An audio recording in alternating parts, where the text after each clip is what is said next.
All right. So today we're looking at changes in thinking. We're talking about a time period called the Enlightenment. So you'll see that in the learning target here. Students will explain how the Enlightenment led to new ways of thinking about government. So we're kind of still building off of the absolute monarchs that we talked about last week, or earlier this week, actually, or some of us last week.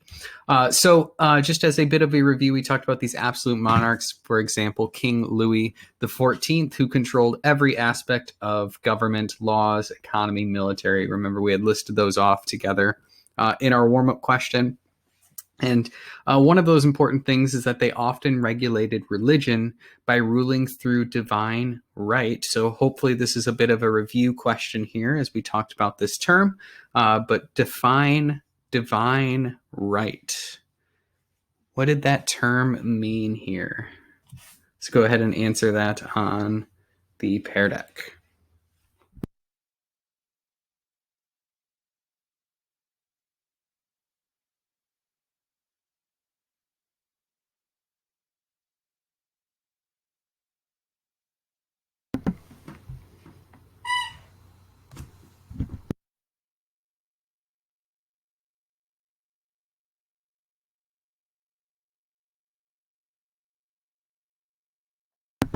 All right, let's see our responses here.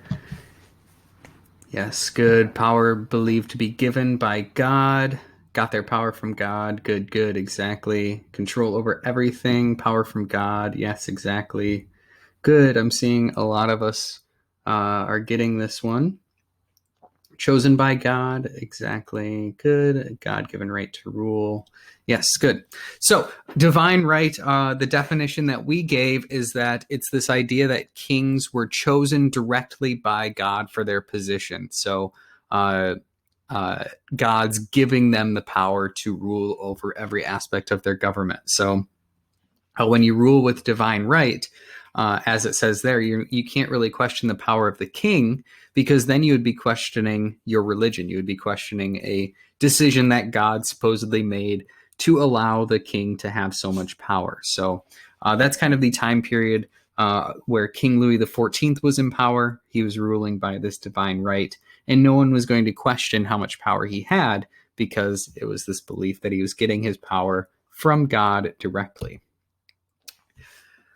But one sort of topic that we don't have a whole lot of time to go into, and you probably have some prior background knowledge of, is the scientific revolution happens around this time, around the 1700s. And kind of the big thing here is something called the scientific method, which I'm sure you are all very, very aware of as you learn about it in your science classes, right?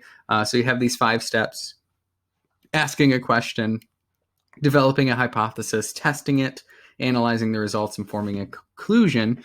And that was kind of a new idea, that you could, test things out over and over and see if they continue to work, and try and, solve problems. You have things like the laws of gravity being created at this time, and all sorts of other scientific discoveries are being made. But the Enlightenment is called the Age of Reason because of essentially what people are going to do is they're going to apply this concept to people and government, seeing if we can come up with new ways to govern ourselves rather than absolute monarchs. So reason is forming conclusions and judgments based on facts and observations.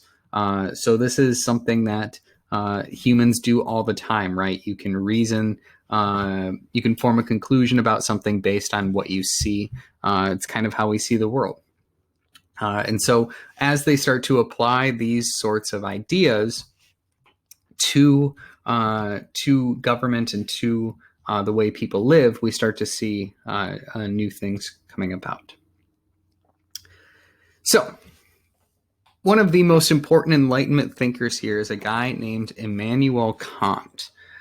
So I have a quote here from one of his writings. The writing was answering the question, "What is the Enlightenment?" So I'm going to read it here, and then we'll kind of talk about what it means. And then there's this question here at the bottom. So the quote: "Enlightenment is man leaving his self-caused immaturity. Immaturity is the incapacity to use one's intelligence without the guidance of another. It is not caused by lack of intelligence, but by lack of determination and courage to use one's intelligence with being guided by another. I believe that's supposed to say without being guided by another. I believe I have a spelling error there. That's okay. So the question there, what is immaturity to Kant? So what does he say? Does it mean to be immature? And then he says, what causes people not to use their intelligence?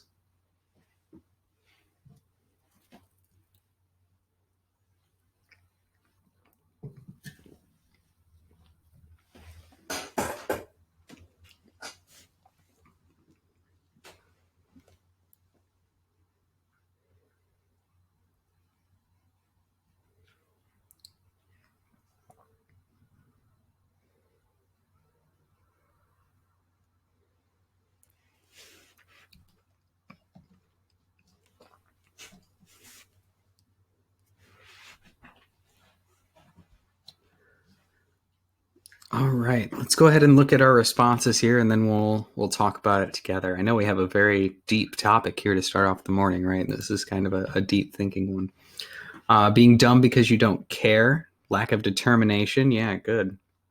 Not using your intelligence without being guided by another person because they lack determination, not wanting to use their intelligence, don't want to use it, lack of determination and courage.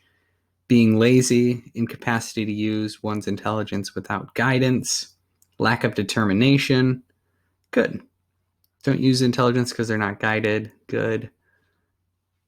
Good. Lazy or selfish, immaturity is not acting as you're supposed to. Maturity to Kant, lack of intelligence, yeah. Good. So basically what Kant is saying here is that enlightenment is leaving one's self-caused immaturity. So he's saying that people are immature because of things that they did themselves, and it's the incapacity to use one's intelligence without the guidance of another. Essentially, he's saying to be immature means you have intelligence, but you're not going to use it unless someone else tells you what to do. So he's kind of using that as a parallel here to these absolute monarchs, right? So people are intelligent, but they aren't going to use it unless they're being told what to do by this absolute monarch. And so he says it's not caused by a lack of intelligence. He says that people are smart, but it's because they lack the determination and courage to use their intelligence. So he's saying that people need to kind of step up and be willing to make decisions for themselves and not sit around and wait for somebody else to do it for them, right? You're not supposed to wait for an absolute monarch to tell you what to do. You're supposed to use your intelligence, use your reason to make decisions to make the world a better place. Good. So here we have Kant already. We're kind of getting at this idea of attacking these absolute monarchs, right? Saying that people should use their intelligence without being told what to do by somebody else. Good. So here's a key thought of the Enlightenment, right, coming from Kant, that people are intelligent and are able to use reason to think for themselves. However, people have been guided by others and told not to reason for themselves. So people have been told, don't question your religion, don't question your king. There are punishments if you do, right, with the Inquisition and things like that. Just kind of let things be, let things kind of stay the same. You don't need to ask questions. The absolute monarchs will do that for you. So another very important thinker of the Enlightenment is a guy named John Locke. Now, John Locke is most famous, I would say, for this quote here that people are born equal with natural rights to life, liberty, and property. So he's saying that they have these natural rights, the universal rights for humans that cannot be taken away. Basically, he's saying these are natural rights, as in you're born with these rights. These are things that all humans have, that all humans should share, and no one can take them away from you, even through government. So he says that it should be the government's job to protect those rights because they were something you were born with, and that if a government fails to protect them, people have the right to replace that government. So he's saying that everyone should be free, everyone should be able to own things that they have, everyone should be able to live how they want. And if the government isn't doing that, then you need to find a new government that's willing to do it for you. So the question here on the Pear Deck, have you ever heard a phrase similar to life, liberty, and property? And if you have, do you remember where you've heard it from? So this phrase might sound familiar here.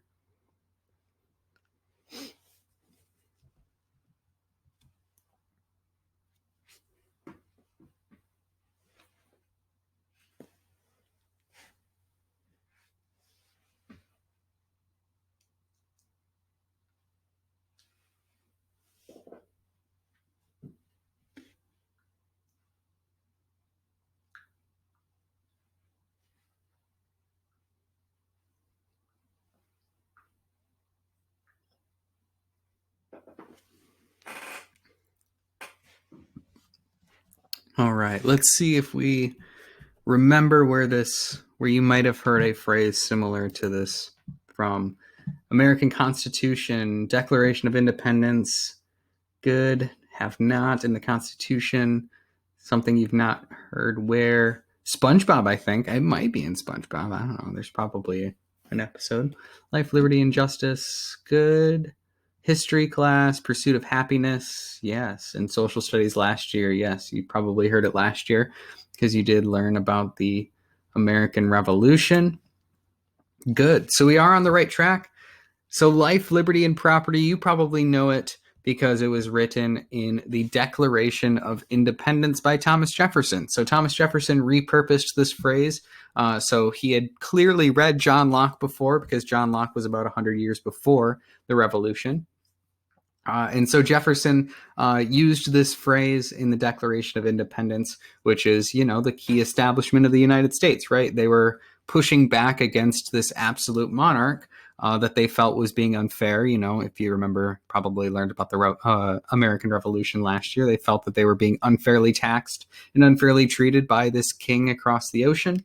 And so the quote here from the Constitution, or not the Constitution, from the Declaration of Independence, we hold these truths to be self-evident that all men are created equal, that they are endowed by their Creator with certain unalienable rights, that among these are life, liberty, and the pursuit of happiness. So essentially, he's just saying what John Locke had said 100 years before, right? John Locke says that people have natural rights that cannot be taken away.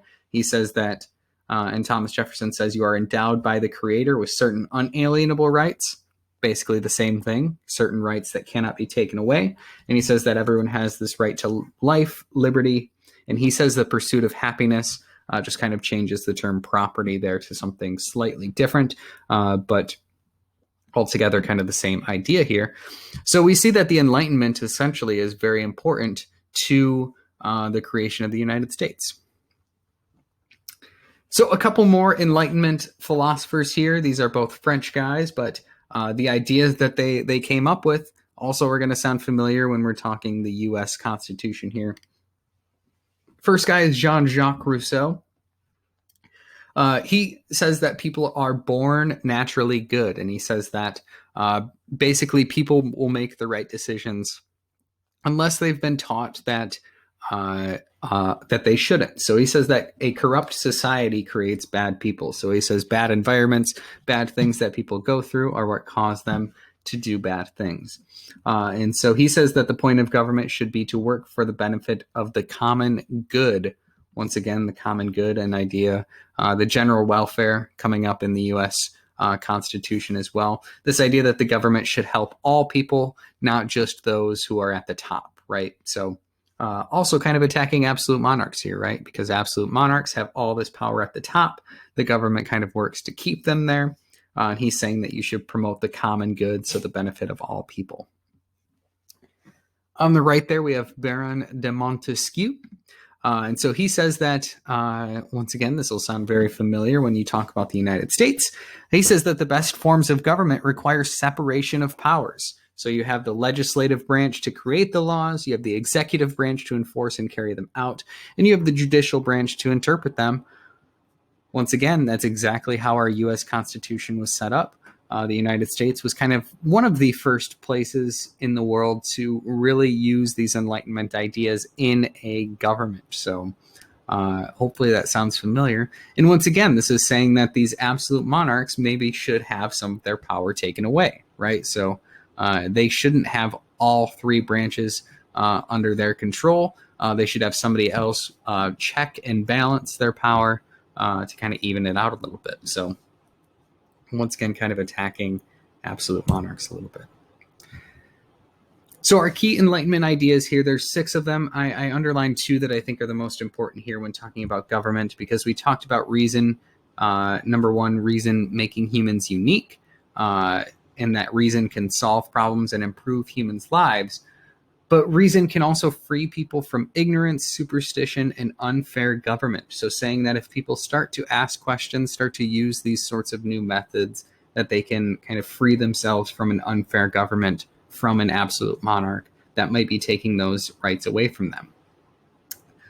Number 4, the natural world is governed by laws that can be discovered through reason. Number 5, similarly, human behavior is governed by natural laws. So saying that people have these natural rights that they're born with. And so number 6, the government should reflect those natural laws and encourage education and debate rather than try and take those things away. So our final question here that we'll answer here on the Pear Deck. How do these Enlightenment ideas clash with the ideas of an absolute monarch? What type of government do you think people will prefer after the Enlightenment? And how do you think absolute monarchs will react in response to these Enlightenment ideas? So it says answer here in a few sentences, 1 to 2 paragraphs here. Kind of a summary here of what we just talked about.